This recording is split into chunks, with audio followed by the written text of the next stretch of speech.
আসসালামু আলাইকুম। আমি আবার একটা লাইভ নিয়ে আসলাম। আমার কাছে মনে হচ্ছিল যে এই সমস্যাগুলো নিয়ে আমার ভিউটা আমি যারা আমার ভিউয়ার্স আছে তাদেরকে দেই। আহ, প্রথম হচ্ছে, আমি যখন সেনাবাহিনীতে ছিলাম, আমি অ্যাকচুয়ালি যখন সিভিলিয়ান কেউ সেনাবাহিনী নিয়ে কথাবার্তা বলতো, ইভেন রিটায়ার্ড অফিসাররা পেপারে মানে আর্মির অ্যাগেনস্টে বা কোনো কিছু লিখতো, এগুলো আমাকে খুব হার্ট করতো।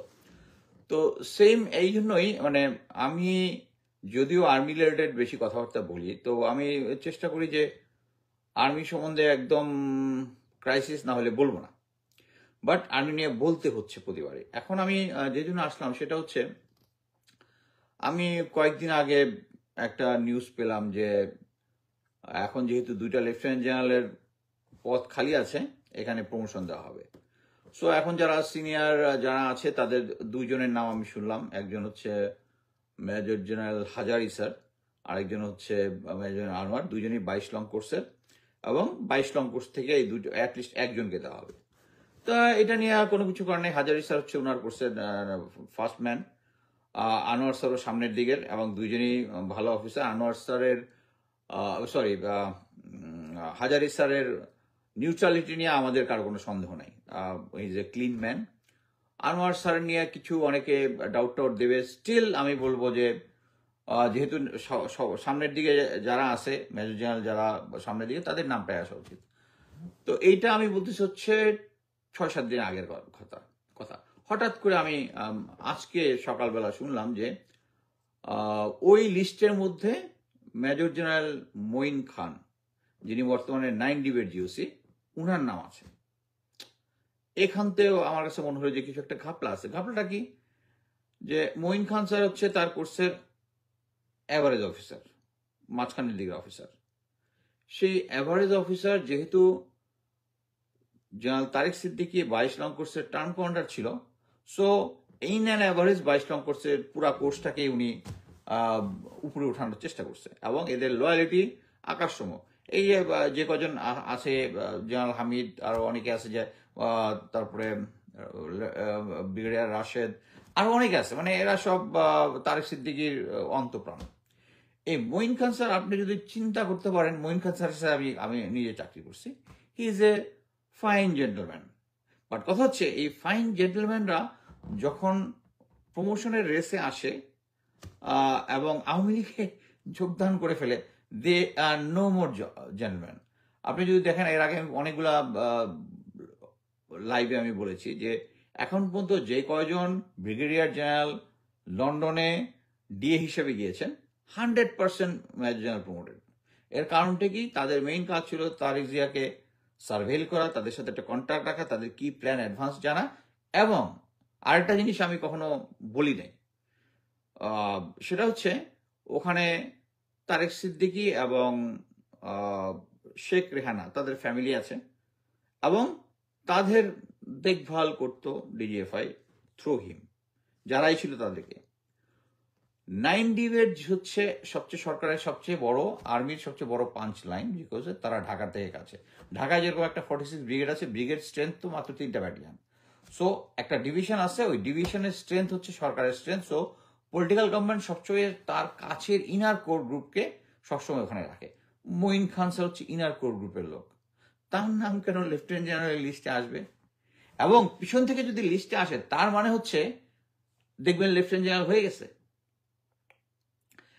আমি এইটুকু বলতে পারি, যখন এই আন্দোলনটা চলছিল, এই আন্দোলন চলার সময় 9 ডিবে একটা এলিমেন্টও ঢাকায় ছিল, যারা এই আন্দোলনের এই ছাত্রদের আন্দোলনকে দমানোর চেষ্টা করছিল। ওনার একটা কন্ট্রোল সেন্টার ছিল আর্মি হেডকোয়ার্টারে, ওখান থেকে উনি তারেক সিদ্দিকী এবং শেখ হাসিনাকে ডাইরেক্ট ইনফরমেশন দিত। আমার সাথে কিছু জুনিয়র অফিসারের যারা সাভারে আছে, জুনিয়র অফিসার আমার সাথে যোগাযোগ করেছিল। কি কারণে?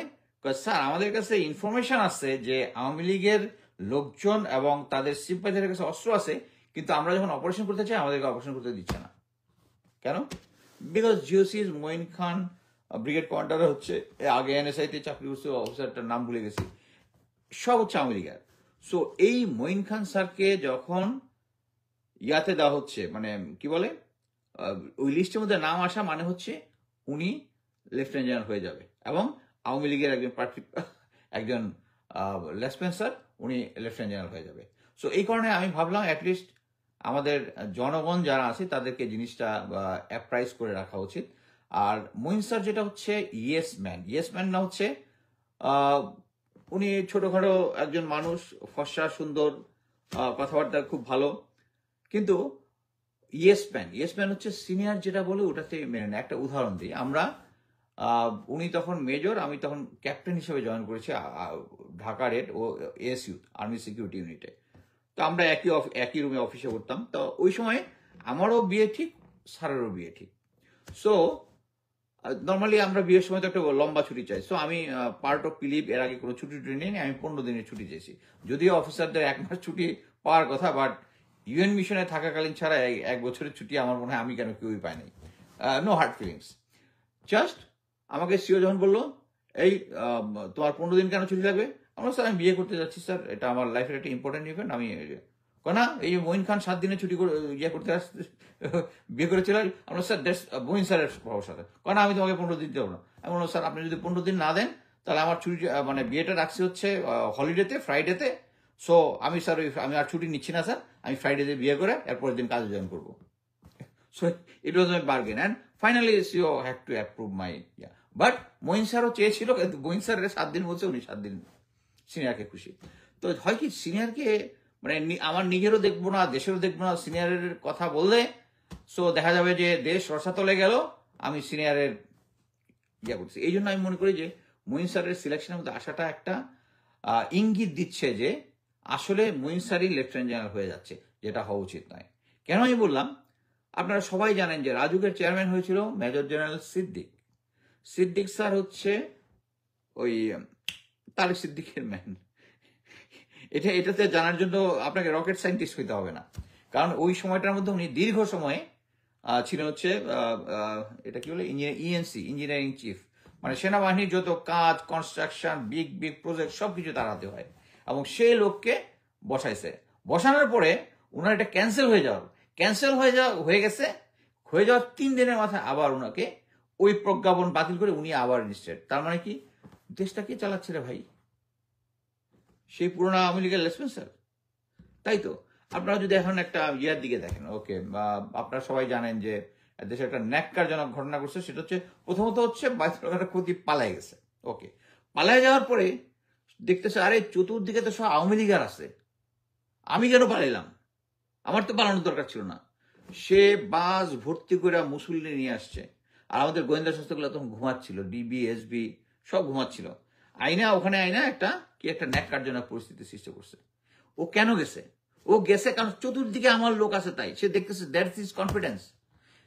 এই কনফিডেন্সটা কোথায় আসছে? এখনকার সরকারের মাইটকে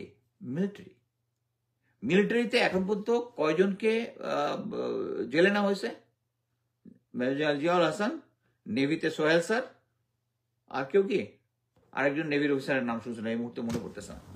আমার কথা হচ্ছে, আমরা কয়েকদিন আগে দেখলাম যে হামিদ স্যার ডিজিএফআই ছিল, ওনার নাকি চাকরিচ্যুত হয়ে, এটার কিন্তু প্রজ্ঞাপন জারি এখনো হয় না। He is still doing office.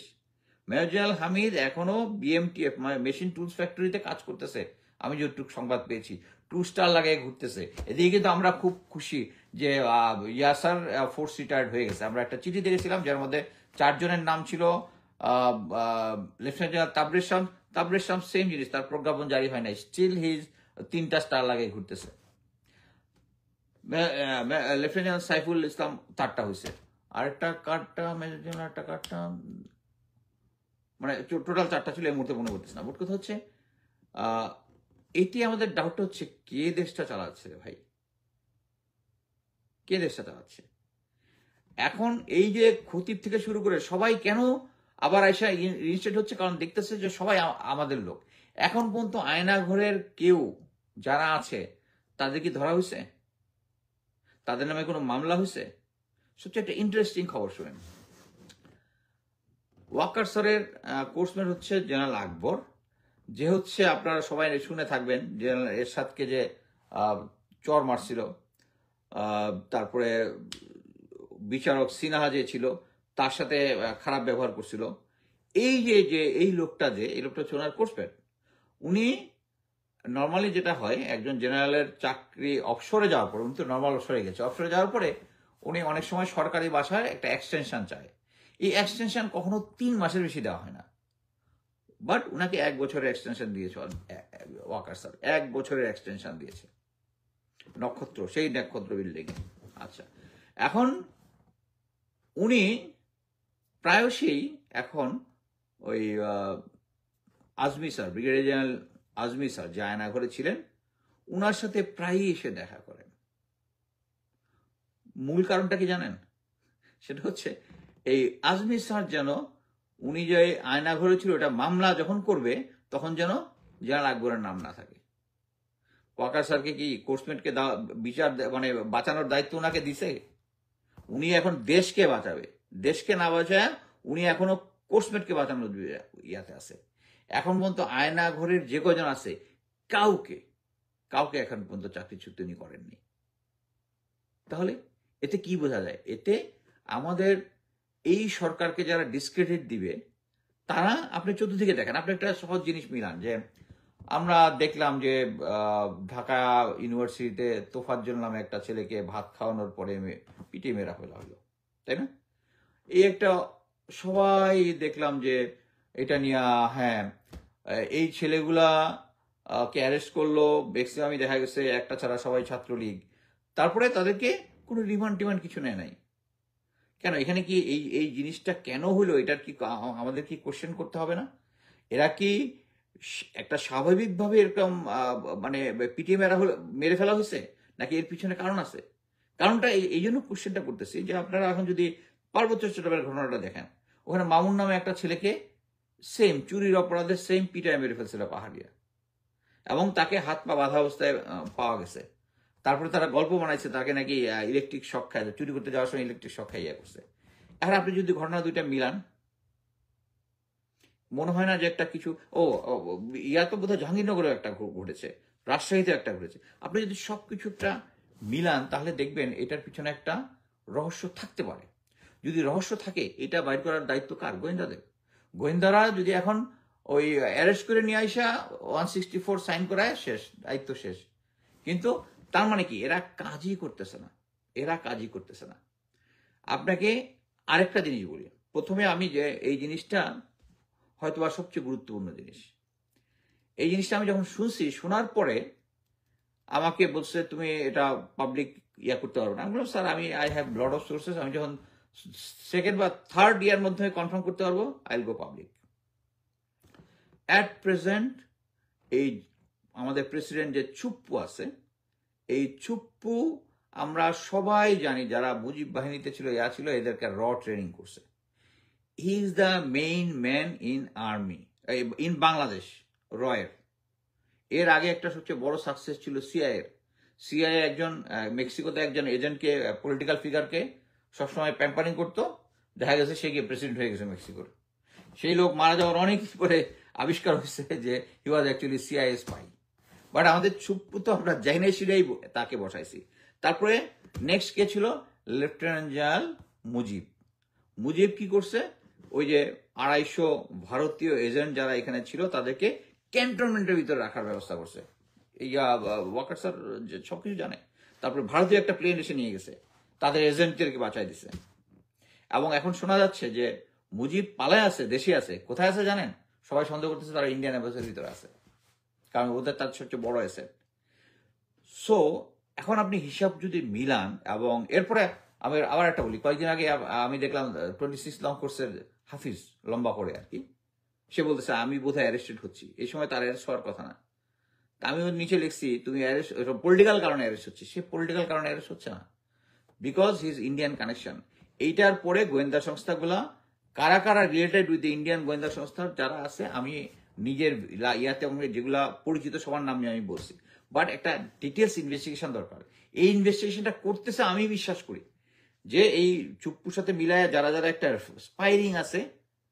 কিন্তু আমরা মানে দেশ ভাগ হওয়ার আগে আমরা ছিলাম এই ব্রিটিশ ইন্ডিয়া তে আমরা ছিলাম MI6 MI5 এর অংশ। দেশ ভাগ হয়ে গেল, ISIও তাদেরকে ফ্লারিশ করলো, রস ফ্লারিশ করলো, একমাত্র আমরা বাংলাদেশ এখানে বসে বসে একবার ISI এর পা চাটি, একবার রয়ের পা চাটি। আমাদের নিজেদের ইন্টেলিজেন্স বুঝতে কোনো কিছু নয়, আমাদের গোয়েন্দা সংস্থা যারা বসে আছে তারা বসে বসে আঙ্গুল চুষতেছে। সবচেয়ে অবাক হবেন আমি গোয়েন্দা সংস্থার লোকজন মানে probably I am too tough for them, আমাকে অ্যাপ্রোচ করে নাই, বাট অ্যাটলিস্ট নিউ ইয়র্কে আসছে, পলিটিক্যাল সিচুয়েশন নিয়ে কথা বলে, আর্মি নিয়ে কথা বলে, সিভিল মিলিটারি, এরকম বেশ কয়েকজনের কাছে DJFI থেকে অ্যাপ্রোচ করছে যে আর্মি সম্বন্ধে ভালো বইলা ইয়া করার জন্য। আরে ভাই, আর্মি ভালো কাজ করলে এটা আমরা সবাই দেখব, কাউকে প্যাম্পারিং করতে হবে না। বাংলাদেশের সবচেয়ে বড় সমস্যা হচ্ছে স্বজনপ্রীতি। ভাই, এত স্বজনপ্রীতি করলে দেশের সাথে যখন দেশের কোশ্চেন আসবে, নো স্বজনপ্রীতি। আমি আর আগে লাইভে বলছি, আমার সাথে major general Hamid sir contact করার চেষ্টা করছিল, ভাই আমাকে লিখছে, ভাই তোমার সাথে তো আমার এত ভালো খাতির, তোমার আমি কোনোদিন কোনো ক্ষতি করছি, তোমার সাথে আমি কোনো ইয়া করছি তো, তোমার কোনো ক্ষতি করছি, তোমার ফ্যামিলির কোনো ক্ষতি করছি, we are so good friend together, একসাথে কত সময় কাটাইছি। আমাকে কারেক্ট স্যার, আপনার সাথে আমার কোনো শত্রুতা নেই, বাট আপনি আমার দেশের সাথে শত্রুতানি করছেন, so you are no more my friend. Simple. দেশটা সবার আগে আসবে। কিন্তু আমাদের গোয়েন্দা সংস্থাগুলোকে এই যে ইনভেস্টিগেট গুলা করতেছে, এই যে স্পাইরিং গুলো আমাদের দেশের ভিতরে আছে, I don't know what they are doing. যদি করতো তাহলে আমরা এই খতিবের সিচুয়েশন দেখতাম না, আমরা এই হিল ট্রাক্সের এই সিচুয়েশনটা দেখতাম না। আমি শুধু এখন এমন একটা সিচুয়েশনে দেখতেছি যে ফিউচারে হয়তো দেখা যাবে জেনারেল আমাদের উপদেষ্টা মাননীয় ডক্টর ইউনূসের সরকারকে ডিসক্রেডিট দেওয়ার জন্য যত ধরনের কাজ আছে সবকিছু করবে। আপনি একটা জিনিস দেখেন, অলরেডি আমাদের চিটাগাং হিল ট্রাক্সে এই গত 15-16 বছর ধরে কিছু হয় না, এই হঠাৎ করে শুরু হয়েছে। কেন হয়েছে? এখানে ভারতীয় ইন্ধন আছে, ভারতীয় ইন্ধন আছে। আমাদের একজন রাষ্ট্রীয় সচিব বা উপদেষ্টা কেউ একজন এই কথাটা বলেছে যে ভারতীয় ইন্ধন আছে, এবং এই সমস্ত ক্ষেত্রে আমাদেরকে স্ট্রং স্ট্যান্ড নিতে হবে, আমাদের গোয়েন্দা সংস্থাগুলোকে সিরিয়াসলি। এবং এই ইনভেস্টিগেশনগুলো ইজ নট ইজি, একটার সাথে একটা লিঙ্কিং করা ইজ নট দ্যাট টাফ। এখন যদি জিজ্ঞেস করি, তোফাজ্জলকে জিজ্ঞেস করে, আচ্ছা তোফাজ্জলের ফ্যামিলি, তোফাজ্জল কিভাবে ক্যান্টনমেন্টে আসলো, বা ঢাকা ইউনিভার্সিটিতে আসলো, কিভাবে আসলো, কার সাথে আসলো, কেমনে আসলো, সিসি ক্যামেরাতে দোষী কারা কারা আমরা সবাই দেখছি। সেম জিনিস উইথ ওই যে মামুনকে হিল ট্রাক্সে পিটায় মারছে, কারা কারা ছিল, এর সাথে ইনভলভ ছিল, বের করা টাফ না। এবং এটা করলেই আমরা কাদেরকে পাবো? যে বাংলাদেশে একদল যারা আওয়ামী ফ্যাসিবাদের দোসর, তারা কি করতেছে? তারা দেশকে একটা অস্থিতিশীল করতেছে। এবং এই যারা অস্থিতিশীল করার চেষ্টা করছে তাদের প্রতি আমার বিন্দু মাত্র সিম্প্যাথি নেই, বিন্দু মাত্র সিম্প্যাথি নেই। যারা আবু সাইদ থেকে শুরু করে এখন তো যেটা শুনতেছি যে হাজারের উপর লোকজন মারা গেছে, তাদের লাশ পোড়ায় দিছে। এখন কি আমরা যারা যে সমস্ত পুলিশের লোকজন সরাসরি গুলি করেছে, ইভেন মিলিটারি যারা সরাসরি করেছে, তাদের কি আপনি অ্যারেস্ট দেখতেছেন? No. General Waker is saving everyone. Why? একটা থিওরি বলে যে, ওই যে আমি এর আগের লাইভে কয়েকবার বলেছিলাম যে জেনারেল ওয়াকারকে প্রেশার দিতেছে ডিজিএফ এর একটা গ্রুপ যে তিনি যেন রাষ্ট্রীয় ক্ষমতা নিয়ে নেন। তখন নেয়নি, তখন জেনজির প্রেশার ছিল। বাট আমার কাছে কিছু তথ্য আছে, তথ্যগুলো আমি ভেরিফাই করেও আমার কাছে বিশ্বাসযোগ্য মনে হয় না। সেটা হচ্ছে যে এখন যারা জেনারেল আছে, যারা জানে যে তারা সরাসরি কিলিং বা অন্য গুম খুন অন্যের সাথে জড়িত, এরা তো এখনই ধরা করার কথা। বাট এখন যদি ধরা না খাওয়া, ভবিষ্যতে সরকার চেঞ্জ হলে তারা ধরা খাবে। সো তারা প্রেশার দিতেছে যে দেশে একটা অস্থিতিশীল পরিস্থিতি তৈরি করে রাষ্ট্রীয় ক্ষমতা সেনাবাহিনী নিয়ে নিবে। এবং এই কারণে ডিজিএফআই বিভিন্ন লোকজনকে এখন ফোন করে বলার চেষ্টা করতেছে যে আর্মির পক্ষে পজিটিভ বলার জন্য। আমরা আর্মির পক্ষে পজিটিভ বলবো, বাট এটা আমাদের দেখতে হবে। আমরা যদি দেখতাম যে যারা আয়নাঘর গুম খুনের সাথে জড়িত, তাদের প্রত্যেককে এখনকে বিচারের সামনে আনা হয়েছে, অ্যাজ ইফ বাংলাদেশ আর্মিতে একমাত্র জিয়াউল আহসান ছাড়া কেউ গুম খুন কোনো কিছু করে নাই। তাহলে জিয়ারও ছেড়ে একমাত্র জিয়ারকে আটকে রাখছেন কেন? জিয়াকে আটকে রেখে বাকি সবাইকে ইয়ে করে রাখছেন। এই একজনে মানে এই একজনকে দেখা যায় কি সবাইকে ইয়ে করে। এবং সবচেয়ে অবাক কাণ্ড হচ্ছে যে আমি খবর পেলাম যে নভেম্বরের মধ্যে হয়তো দেখা যাবে যে আর্মি একটা খবরদার নেওয়ার একটা চেষ্টা করবে। বাট এটা আমি কনফিডেন্ট যে এটা সেনাবাহিনী ইচ্ছা করলেই পারবে না। কারণ আমাদের স্টুডেন্ট ফ্রন্ট যারা আছে, আমি যতটুকু জানি স্টিল দে আর স্ট্রং। এটা না যে এটা আওয়ামী লীগ বিএনপির ইয়া না যে আন্দোলন একবার থামাই দিলাম তারপরে না। আর এখন যে সিচুয়েশন হয়, প্রয়োজনে গিয়ে দেশে যায় আমিও যুদ্ধ করব, এদের সাথে গিয়ে দাঁড়াবো। কারণ দেশ সবার আগে। আমি চাই না, আমি একজন এক্স মিলিটারি হিসেবে আমি চাই না যে সেনাবাহিনী এখন এর মধ্যে ইয়ের মধ্যে এই রাষ্ট্রীয় কার্য পরিচালনার মধ্যে আসুক। কারণ সেনাবাহিনী যদি আসে এবং এটা যদি ওয়াকার্স আর যদি প্রধান থাকে, it's as good as Awami government. কারণ ওনার ব্যাকগ্রাউন্ডে যারা ছিল এবং যতগুলো জেনারেল আছে তার কোর গ্রুপের মধ্যে আছে আওয়ামী জেনারেল। সো আমি মনে করি না যে সেনাবাহিনী এরকম একটা বোকার মতো কাজ করবে। বাট আমার কাছে খবর আসছে যে 3 কোর্সমেট একসাথে ডিসিশন নিচ্ছে, তাদের অ্যাডভাইস দিচ্ছে নাকি। ওয়ান অফ দ্য অ্যাডভাইজার নাকি জেনারেল আজিজ, জেনারেল শফিউদ্দিন, এগুলো নাকি একজন অ্যাডভাইজার। আর র তো আছেই।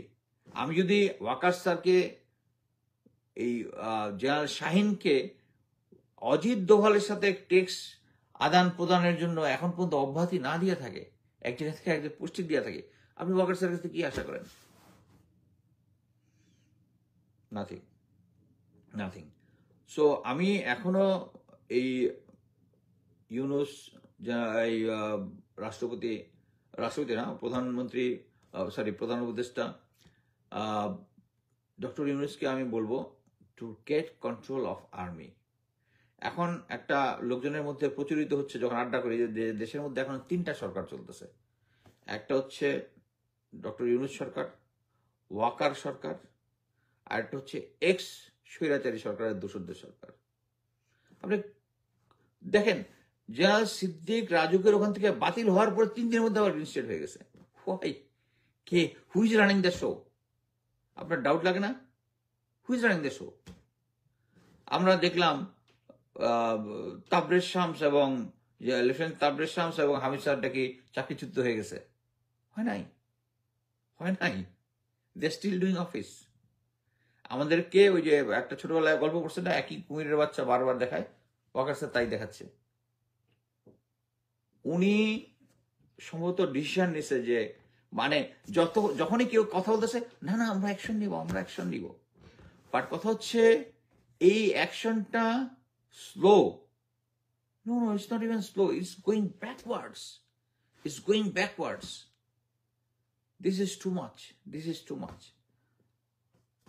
মানে একসময় আমার মনে হয় যে মেইন এইম ছিল হচ্ছে হাসিনা সরকারের পতন করা। হাসিনা সরকারের পতন হয়ে গেছে। Let's enjoy family life. এখানে আমেরিকাতে আলহামদুলিল্লাহ, আমি অ্যাকচুয়ালি আমেরিকার লাইফটা খুব এনজয় করি। কি জন্য? কারণ বাংলাদেশের সেনাবাহিনীতে যখন ছিলাম, অবশ্যই চাকরিটা আমি পছন্দ করতাম, কিন্তু তারপরে 3 বছর ছিলাম ইউএন মিশনে। হিল ট্রাক্সে 3টা ডিস্ট্রিক্টে 4 বার ফ্যামিলি ছাড়া ক্যাম্পের ভিতরে ছিলাম, এবং এর মধ্যে আরো অনেক আপ ডাউনের মধ্যে ফ্যামিলি। আমি এখন এই গত 7 বছর ধরে আমি ফ্যামিলির সাথে আছি। আলহামদুলিল্লাহ, আমি এনজয়িং ইট। কিন্তু দেশের জন্য ওই সেম জিনিস। বাংলাদেশে এখন ডিজিএফআই মনে করে শুধু ডিজিএফআই এর দেশপ্রেম আছে, তারা দেখে। ইভেন তারা এখানে আমেরিকা যারা এই সন্ধানে কথা বলে, তাদেরকে অফার দিতেও তাদের ভুল করে না, তাদেরকে অফার দেয়। আমি জানি এখানকার অনেক সাংবাদিক, যে কয়েকজন সাংবাদিক আছে, এর মধ্যে একজন সাংবাদিক তো আমাকেই ডিজিএফ এর পক্ষে রিক্রুট করতে চাইছিল সৈনিক ইয়ার সময়। এখন নাম বলবো না, আপনারা তাকে এখন জানেন হচ্ছে হাসিনা পতন আন্দোলনের নেতৃত্ব দানকারী। বাট দেয়ার সাংবাদিক যারা আমাকে রিক্রুট করতে চাইছে ডিজিএফ এর পক্ষে।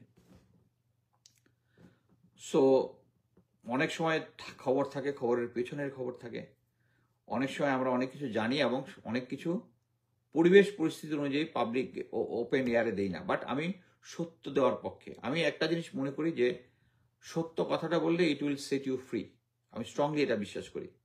এই যে আমার সাথে হাসিন স্যারের যে এপিসোডটা আমি অনেকদিন ধরে চাচ্ছিলাম, আল জাজিরা স্টোরিটা ব্রেক করুক, তারা করে নাই।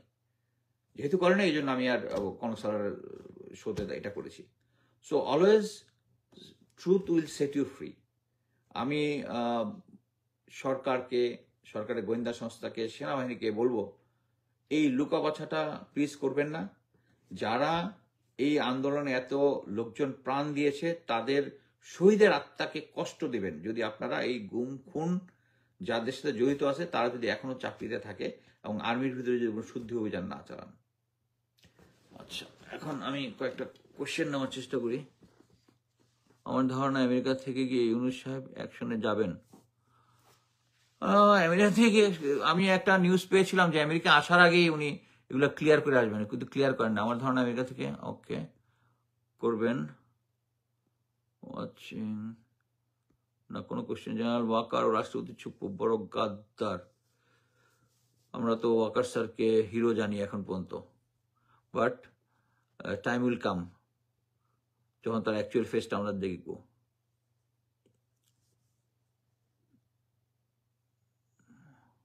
এনিওয়ে, এখন এটা 11:37 বাজে, আমি আর কোনো কোশ্চেন নিচ্ছি না।